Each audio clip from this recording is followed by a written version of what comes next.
ភ្លេងការខ្ញុំឈឺពេញបេះដូងព្រោះអីរូបអូនជាសង្សារបងមិនចង់ឮចង់ស្ដាប់តែផ្ទះនៅក្បែររបងឈឺចាប់ពេកកន្លងស្ទើរមកណាមាននោះប្រឯណា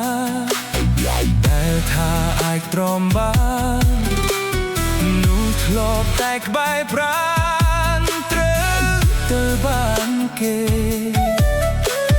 សូម្បីសំបុត្រការក៏អូនមិនហៅបងដែរចង់ឃើញមុខមាសមេជាលើកចុងក្រោយជូនពរថ្ងៃកាអូននឹងគេជូនពរមានក្តីសុខបងជួបទុកបេះដូងឈឺចុក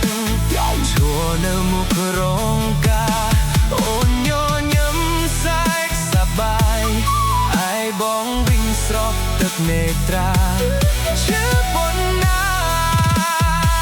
ទើបតែខ្សែប្រាណព្រោះតែកល្យានចូលរោងការ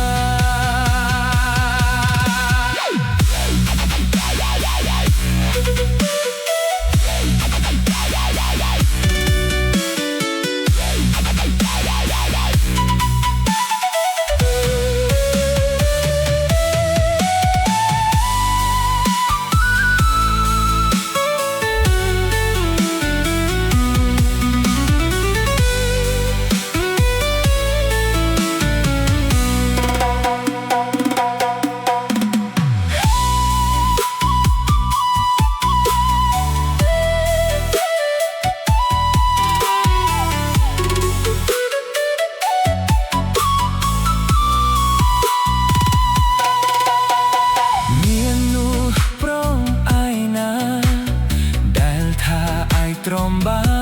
ននោះធ្លាប់តែក្បែរប្រានត្រូវទៅបានគេសូម្បីសំបុត្រការក៏អូនមិនហៅបងដែរចង់ឃើញមុខមាសមេ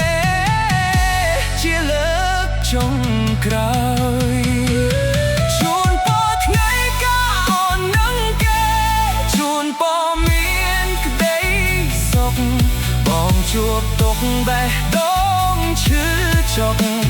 ឈរនៅមុខរោងការអូនញញឹមសែកសប្បាយ